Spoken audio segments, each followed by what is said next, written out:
Golden State Media Concepts bring you the Bible Study Podcast. Reflect and journey the Bible as together we study God's Word and be inspired. Bible study made fun and informative for all ages. It's the Golden State Media Concepts Bible Study Podcast.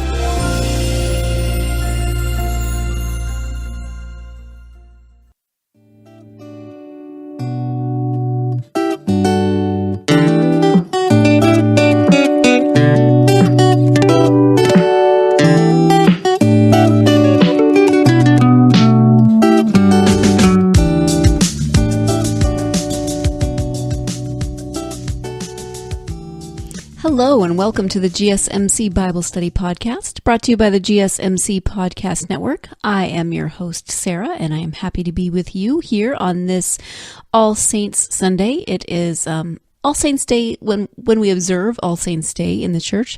All Saints Day is actually on November 1st. So you get Halloween on December 31st and then All Saints Day on November 1st. And for those of us who are Lutheran, we not only get Halloween, but we get Reformation. So last Sunday for us was Reformation Sunday when we celebrate the time that Martin Luther nailed his 95 Theses to the door of the church in Wittenberg and started a debate, an argument, quite a heated argument with the Pope, and ended up splitting off from the Catholic Church and forming a new church, which he did not want to be called Lutheran, but it was, and it is. But that was last Sunday, and this Sunday we observe All Saints Day, a day when we celebrate and remember the lives of the saints in our lives, those who have gone before us, those who have died, especially in the last year, but you can remember anyone in your life who has died. And for me, that is definitely the people that I remember on All Saints Day are my grandparents, and I have two aunts. Two of my father's sisters have died, and I miss them all terribly. I especially miss, I miss my aunts. I especially miss all of them, I should say. My grandparents, though, I miss having any living grandparents, and I am happy that I had them for as long as I did, but I of course always wish that I could have had them longer. My maternal grandfather, my Grandpa Harry, died first when I was in junior high school, and then my paternal grandfather, my grandfather John, my Grandpa John, died when I was 20, when I was in college. And then my grandmother, my maternal grandmother, Grandma Sylvia, died shortly before I left when I moved to California for the second time for my second call. And my grandmother, my last remaining grandparent, my Grandma Mary, my dad's mom, died while I was in that second call. So my grandmothers died relatively close together. And I have memories, of course, of all of them, and I could tell you a million stories. My Grandpa Harry, of course, died first, so I have fewer memories of him, but so many. He was so gruff and grumbly, and he was, I think, different with us grandkids than he was with my mom and her siblings. But he would groan if you'd give him a hug. He'd groan like you were just squeezing the stuffing out of him, and he'd act so grumpy about getting a hug. But he would always, he never turned the hugs down, and he would definitely have been upset if we hadn't given him those squeezy hugs. My favorite thing about my grandpa, though, was that this is terrible. He would, we all had to be up and dressed on Christmas morning. No pajamas in our family for opening Christmas presents. We would spend every Christmas at my mom's parents' house, and everybody had to be up and dressed before we could open presents. And so, of course, we kids were chomping at the bit to open presents. And as soon as we'd all get downstairs and get into the living room, my grandfather would stand up and go to the bathroom with a book. I don't even think he had to go to the bathroom. He just every year did it to torture us, so we'd have to wait longer. And he probably wasn't in there that long, but it always felt like it was hours. And why would he do that? I guess he was teaching us patience. Thanks, Grandpa Harry. And my Grandpa John was he loved his grandchildren so much. Maybe in ways that weren't always helpful for the other adults in our lives who were trying to, give us rules and guidelines and boundaries. Because my Grandpa John, he loved us. I mean, I have a picture of me snuggling with him, and I am way too big to be sitting on my grandpa's lap. I don't even fit, and I don't care. If he was around now and I didn't think I would squash him, I would sit in his lap still and snuggle. He always had a change purse, and he would give us money. Whenever we saw him, he always he would spoil us. He would give us whatever we wanted, which sounds terrible from a parenting standpoint, but oh, he loved us so much. And my dad's mom was grumpy, I guess. She loved us in a different way. And I think she loved us and she took care of us, and she just loved us in a very different way from her husband, from my Grandpa John. That was my Grandma Mary. And then there's my Grandma Sylvia, who, as I said, died right before I left for my second call. So she was alive to be at my ordination, but not alive to be at my wedding. I'm glad I got her for at least one, but I really wish all of my grandparents could have met my husband. And I think when I think about All Saints Day and my own faith, then I think of my Grandma Mary, my Grandma Sylvia the most. Because, well, first off, when she died, let me tell you that when the pastor asked us about memories and stories about our mom and our grandma, all the stories we came up with revolved around food. My grandma was Norwegian, and she loved us through food. She fed us very well and a lot. And I think if it would have been socially acceptable, she would have served us dessert for breakfast, because we got dessert at every meal. If I would go, after my grandfather died, even before he died, I would go and spend a couple of weeks with them in the summer. But after he died, she would make lunch, and she would make, like 4 chicken breasts and expect me to eat 3 of them, because they were just going to sit in the refrigerator, and be like, Grandma, I can't eat 3 chicken breasts. I can't even eat 2. She just, all of our stories revolved around food. But for me, she was just a solid pillar of faith. It wasn't something that we talked about, because we are Scandinavian Lutherans, and if you're from a family like that, you probably didn't talk about your faith growing up either. It was just a given. If we went to Grandma's, we knew we were going to church. We went to Christmas Eve service, and we always spent, as I said, Christmas with them.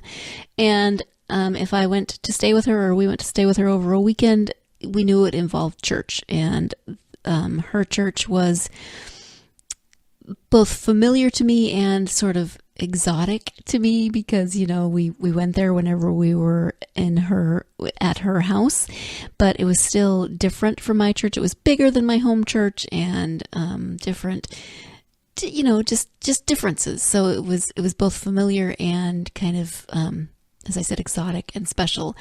And she just modeled faith for me. When I think about a good, solid woman of faith, I think of my grandmother, and I don't mean solid in a physical way. I just mean solid in, she always attended. She was a member of the quilters group. Just very, very, very solid in my Lutheran Scandinavian grandma kind of way. And if I can emulate her even a little bit, then I think I'll be doing okay. She was always involved. She would talk about her church and her church friends, and we would go and visit. And yeah, I have very fond memories of that church, even though I haven't been there since her funeral. So 12 years now? Wow. No, not 12 years. That can't be right. No, 8 years, but still long enough. We stopped. When she got older, we stopped having Christmas at her house and started having it at our house, and we would bring her to our house for Christmas, and it just was never quite the same. I always loved the traditions that we had at her house, and going to Christmas Eve service, and it always felt so late, although I think it was probably like 7 or 8 o'clock, not late at all. I miss that, and I miss her, and I miss my grandparents. I miss my aunties too. My dad has 3 sisters. Sadly, 2 of them have passed. and one set of twins. He had one set of twins, so one half of that set of twins has died. I always think of all of them on All Saints Day, and there are many, many other people that I think of on All Saints Day. Who are the people that you think of when you think of, first off, the people that you've loved in your life who have died? But who also do you think of in terms of your life of faith?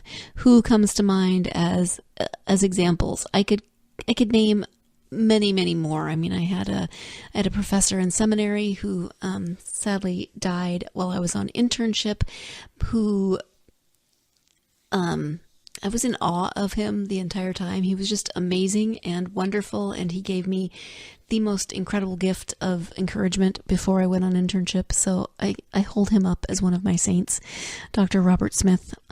Just amazing, and I learned so much from him, and I have so many wonderful memories of him, but so many other people. So who are those people for you? Who are the saints in your lives? We are going to take our first break of the podcast, but when we come back, we will be doing what we normally do, which is talking about the texts. And since this is the first part of the episode, we're talking about the Old Testament texts assigned for this Sunday. So stay tuned. You're listening to the GSMC Bible Study Podcast, and I will be right back. Always on the go, but the day just won't be one without your Hollywood fix. Let Golden State Media Concepts Entertainment Podcast take care of that. Jordan and Keith is Entertainment Tonight meets Access Hollywood. I'm Jordan. The guy laughing, that's Keith. Yeah, I'm Keith. An all-inclusive look of pop culture.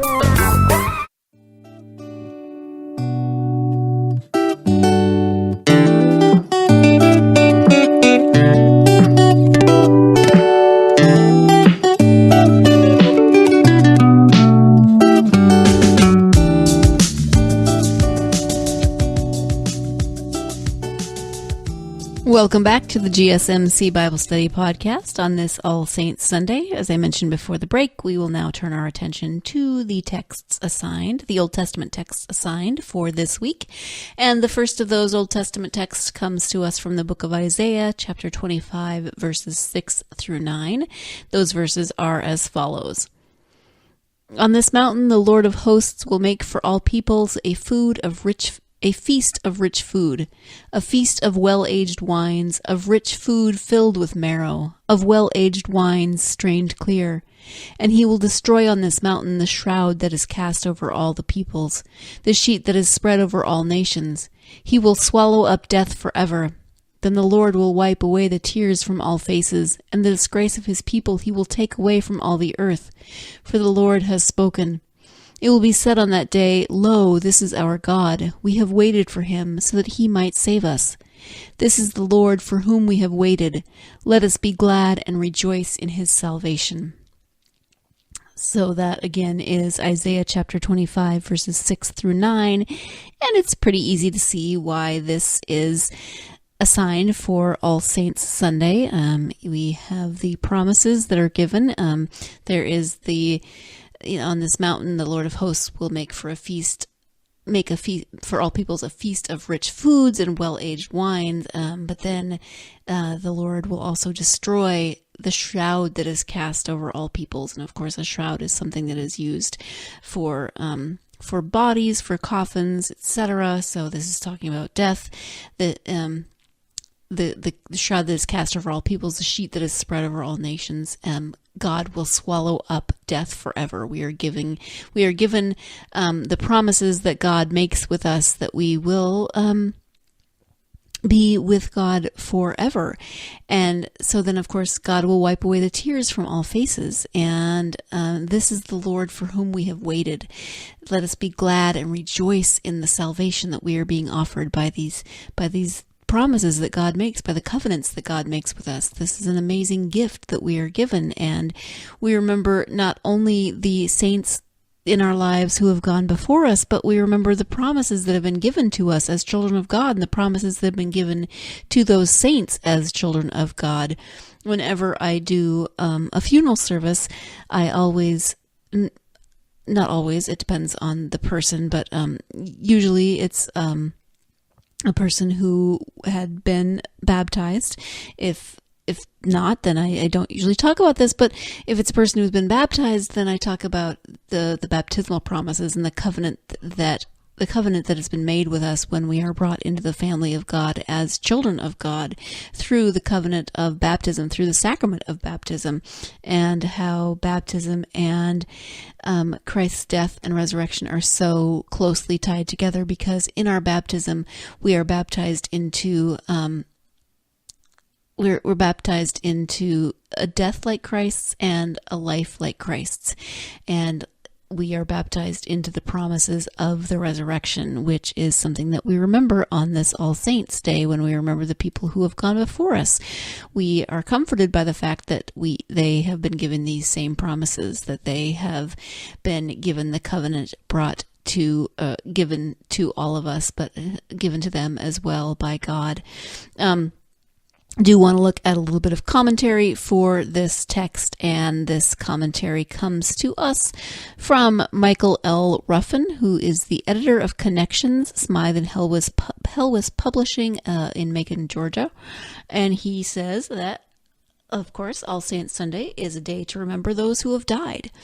It is difficult to do so without remembering that we are going to die too, and that's not something that we talked about yet. I mean, maybe sort of roundaboutly as you remember the covenant and God's promises, but it's true, we face our own mortality when we think about those who have gone before us. So he says that it's about remembering those who have died. It's about facing our own mortality. All Saints Sunday, he says, offers an opportunity to proclaim the hope we have in God as we face the reality of being mortal people living in a broken and dangerous world. And he says that Isaiah 25, 6-9 helps us to do just that.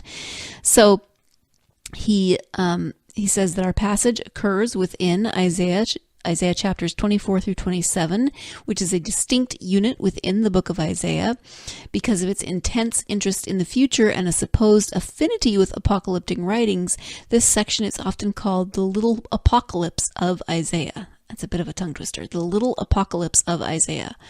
More recent scholarship downplays the apocalyptic nature of these chapters, but there is no denying their interest in God's future working out of God's purposes. But in anticipating a glorious future, Isaiah 25, verses 6-9, acknowledges a difficult and challenging present for its original readers. Whether this passage, these 3 chapters as a whole, originates with Isaiah of Jerusalem or with exilic or post-exilic writers and editors, as he says seems most likely, it acknowledges that the people being addressed experience death. Of course they do, as we all do.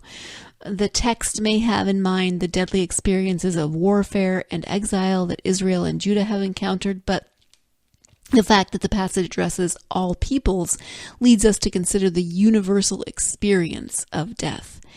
And then he goes on to say that all peoples die. All nations even are subject to death. This is not an experience that anyone can evade or escape. So he then changes perspectives from what is to what will be, and says that this passage further develops a theme that's first addressed in Isaiah 2:1. In the days to come, the mountain of the Lord's house shall be established as the highest of the mountains, and shall be raised above the hills. All the nations shall stream to it. Now we read that God is going to bring about the promised wonderful future on this mountain, which is Mount Zion, and the glorious future will include not only Israel, but all nations. This future will feature a communal celebration, and God will provide a bountiful feast that all nations will gather together to enjoy. The divisions and conflicts that take away so much joy from life will be gone as all nations fellowship with each other and with God. God's great future will include full provision and complete community, and this future will also feature life without death. Isn't that amazing? This feast that we're being shown, this future promise, a life without death, when all people are brought together, when all are as one, and that is not something that we experience in the world today, right? We are not as one. We have conflicts with our neighbors, with our family, with other people, with other countries. There's so much conflict in the world, and yet we are given this promise that one day this feast will happen. God's kingdom will be reality. Right now we just have this vision of God's kingdom, and it's a beautiful, wonderful vision. And sometimes we see that vision, the inbreaking of God's kingdom in our world. Sometimes we ourselves can affect some of that vision in the world around us. But we have that to look forward to give us hope that not only those who have gone before us are at that feast, but that we will be at that feast, that we have been given these promises, and we have that future to look forward to. So you get this really beautiful picture, and maybe you've seen artwork that depicts this heavenly feast. One of my favorites is from John August Swanson, and it depicts not only people at the feast, but animals of all kinds. And he uses such beautiful, brilliant colors. There's so much movement in his paintings, and there's just so much going on in this artwork of this feast, where not only all peoples and all nations, but all of God's creatures are brought together for this amazing feast. And that gives me hope, even though the world around me sometimes makes me not so hopeful. Time to take our second break of the podcast. When we come back, we'll be finishing up by looking at the psalm assigned for this week. So stay tuned. You're listening to the GSMC Bible Study Podcast, and I'll be right back. Tired of searching the vast jungle of podcasts? Now listen close and hear this out. There's a podcast network that covers just about everything that you've been searching. Hey! The Golden State Media Concepts Podcast Network is here. Nothing less than a podcast bliss with endless hours of podcast coverage. From news, sports, music, fashion, cooking, entertainment, fantasy, football, and so much more. So stop lurking around and go straight out to the Golden State Media Concepts Podcast Network. Guaranteed to fill that podcast itch. Whatever it may be, visit us at www.gsmcpodcast.com. Follow us on Facebook and Twitter, and download us on iTunes, SoundCloud, and Google Play.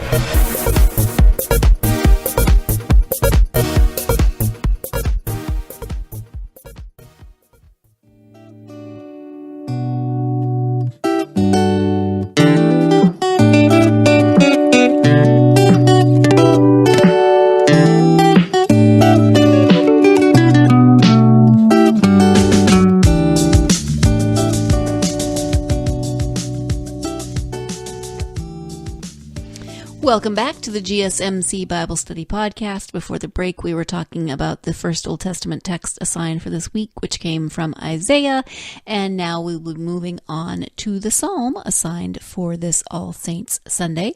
That psalm this week, comes to us from Psalm 24, the psalm in its entirety, and those verses are as follows. The earth is the Lord's and all that is in it, the world and those who live in it. For he has founded it on the seas and established it on the rivers. Who shall ascend the hill of the Lord, and who shall stand in his holy place? Those who have clean hands and pure hearts, who do not lift up their souls to what is false, and who do not swear deceitfully. They will receive blessing from the Lord, and vindication from the God of their salvation.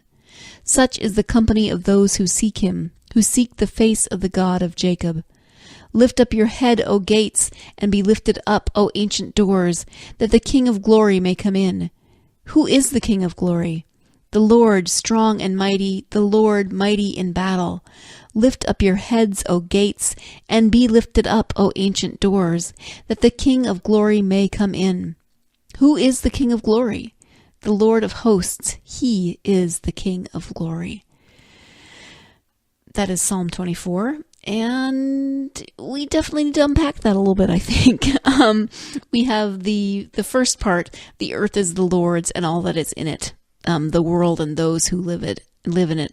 That's pretty easy to understand. For God has founded it on the seas and established it on the rivers. God, of course, has created the world and all that is in it. And so the earth is God's. All that is in the earth, on the earth, is God's. The world and those who live in it. And then it asks this question of who shall ascend the hill of the Lord, and then it moves on into some other directions. So I do want to look at some commentary because, this psalm is not quite as clear-cut as maybe we would like it to be. So the commentator for this section is Mark Thronfite, who is the Elva B. Lovell Professor of Old Testament at Luther Seminary in St. Paul, Minnesota. And he says, Psalm 24 is notoriously difficult to interpret. Thank you, Professor Thronfite, because I was feeling very dumb when I read through this. Thinking, I don't know what's going on here. So, while virtually everyone sees that it falls into three parts, which are verses 1 and 2, verses 3 through 6, and verses 7 through 10, their disparate nature renders most attempts to explain their inner relationship conjectural at best and speculative at worst. He says, oh well, here goes. I do appreciate a sense of humor in a commentary. I hope you do as well. He says, by far the most common approach to Psalm 24 sees it as a liturgy that sketches the return of the ark of the Lord. This return may be identified with an actual battle. David's bringing the ark to Jerusalem, which you can read about in 2 Samuel chapter 6, verses 13 through 19, or 1 Chronicles chapter 15, 25 through 16, verse 3. It could be Solomon's completion of the temple constructed, found in 1 Kings and 2 Chronicles 5. It could be part of the pre-exilic Feast of Tabernacles or the post-exilic Babylonian Akitu festival marking the advent of the new year. Since Israel did bring the ark into battle and enjoyed military success as a result, one assumes it would also have been brought back and that its return would likely have been celebrated.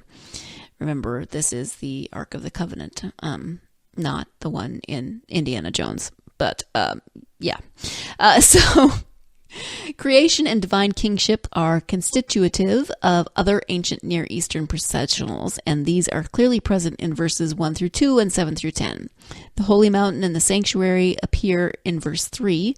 Verse 6 uses a vocabulary found in pilgrimage texts.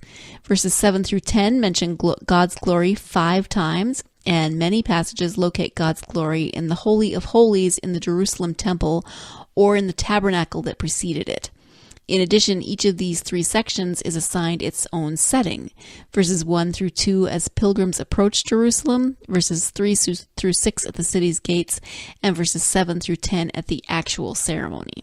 So you're getting some idea, a little bit more of a picture as to what's going on here. Maybe if you can break it down a little bit, look at those sections from those contexts of the setting as pilgrims who then have arrived at the city's gates, and then the actual ceremony or liturgy or celebration itself. So he says, obviously, much of this reconstruction is conjectural, presuming a number of rituals and ceremonies of which we have no record, especially verses 3 through 6, usually construed as a test for admission to the temple.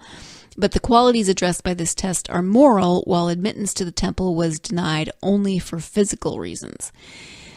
Recent work on the psalm, he says, provides a measure of encouragement for this reading. First of all, there is a growing consensus that Psalm 24 is an entrance liturgy due to its placement in a series of psalms displaying a concentric structure. Second, he says, investigation into the religious culture of the ancient Near East has provided several examples in which statues or idols were led out of a temple only to be returned to the temple later in what may be described as cultic parades. So if the ark can be construed as representing God's presence without breaking the force of the first commandment's prohibition against idols or graven images, we have a backdrop for the obscure mini liturgy. Yes. So, anyway, verses 1 through 2 celebrate God as creator of all, of course. Verses 3 through 6 make clear that only those who seek God can enter the temple, as indicated by the hill of the Lord and his holy place. But this seeking is a matter of the will. Heart refers to what we would call the mind. So matters of the heart in Hebrew have nothing to do with the will. Have to do with the will, not feelings or emotions. So similarly, the adjectives pure and clean that belong to the sphere of ritual in our way of thinking in the psalmist's culture are matters of morality and suggest that the proper qualifications would be concerned with integrity and honor. Those who gain admittance are showered with blessing, vindication, and salvation. And then verses 7 through 10 depict God's parallel entry.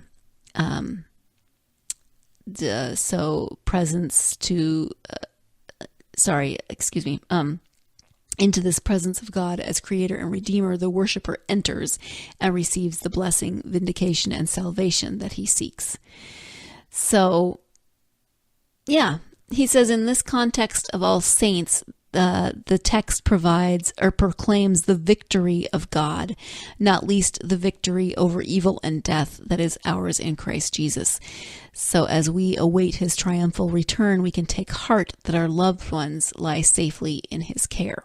And I think that last part is the most helpful, at least for me, in describing this text. So you can look at this text from a liturgical standpoint. It's, often when you read Psalms, they're the easiest to understand of the texts that we read.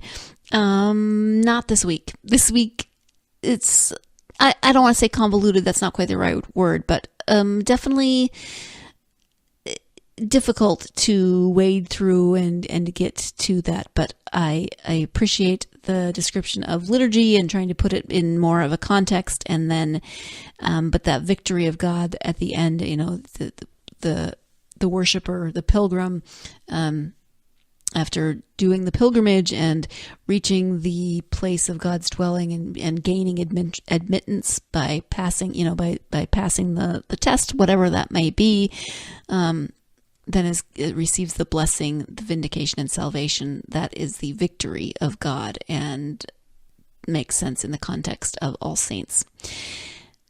I think we're going to wrap things up for this episode. I want to thank you for joining me. I hope that you take some time today and this week to think about the saints in your life. Think about those loved ones who have gone before, and also think about the saints in faith. Who are the people, even people you didn't know, saints who have inspired you in your lives of faith? Who are those people and how did they inspire you? Hope you'll join me again on Wednesday when we will be looking at the second set of texts, the New Testament texts assigned for this week. In the meantime, have a wonderful rest of your weekend and an amazing beginning to your week. In the meantime, please do remember that you are a beautiful and beloved child of God. Thank you. You've been listening to the Golden State Media Concepts Bible Study Podcast, part of the Golden State Media Concepts Podcast Network. You can find this show and others like it at www.gsmcpodcast.com. Download our podcast on iTunes, Stitcher, SoundCloud, and Google Play. Just type in GSMC to find all the shows from the Golden State Media Concepts Podcast Network, from movies to music, from sports to entertainment, and even weird news. You can also follow us on Twitter and on Facebook. Thank you, and we hope you have enjoyed today's program.